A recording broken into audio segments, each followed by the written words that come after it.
What's happening, stealth diggers? We're out here, Windsor, Vermont. I just did a little bit of metal detecting on this 1818 house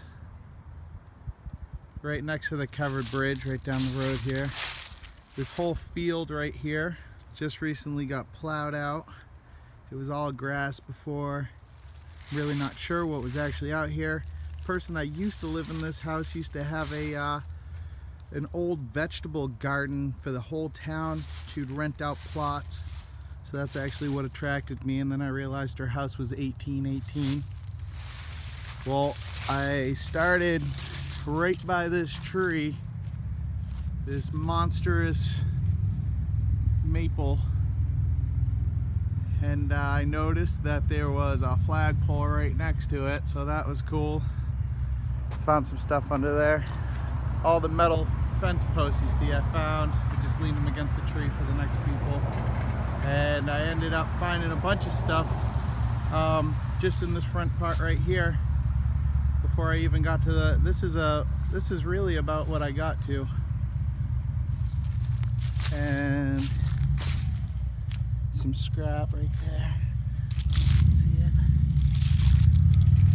This is the stuff I found. So I want to check out the stuff I found, and then I'll explain the metal detector. Anyways, underneath this tire iron and underneath this thing right here, whatever that would be, I have no idea. But underneath that, I found that watch. I don't know if you can see it. That watch and this penny. Oh, nope, wrong penny, I'm sorry. This penny.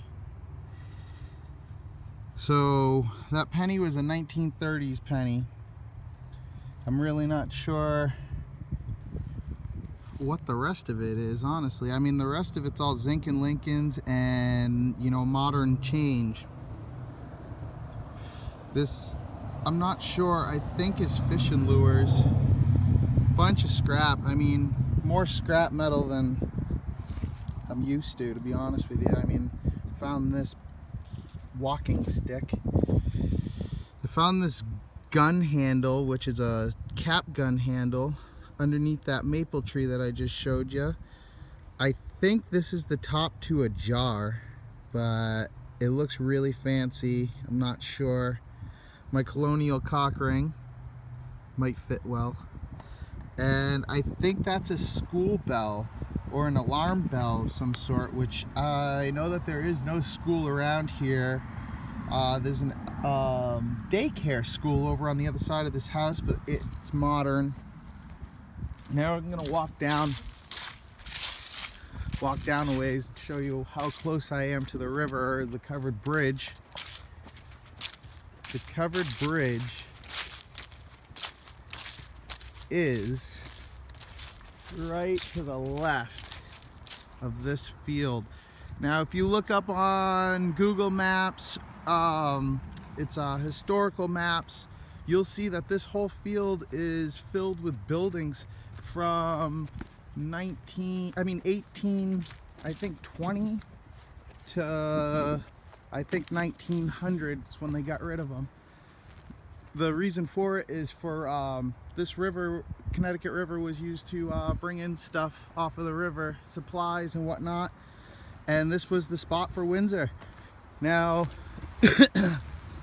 in this field, if you look straight over there, that is the covered bridge.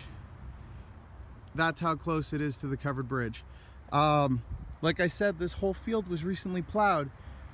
Underneath this tree right there is where I found that four-way, right to the left of that tree, in the plowed field. When I found it, the top of it was sticking out. I still got another high tone underneath it. It come to find out it was a it was that weird piece of metal. Well, I rang it back over again, and sure as hell there was a watch under there and a penny. So four targets in one hole, 2 of them scrap metal or iron tone, which I dug for the elf, for the Keebler. I wasn't even gonna dig it, but I did, and I'm happy I did. So that's the whole 2 hours of metal detecting out here in the field. I'm coming back here in just a little while. My metal detector is a Garrett AT Pro. I have a performance coil. Probably the best coil I've owned so far. I've dug things that were past 2 feet down. So I'm thinking that coil's definitely worth it. I can't remember how much I paid for it, but it was definitely a good investment. And yeah, until next time, and happy digging, and I hope that everyone gets out there and gets something good this year. All right, good luck.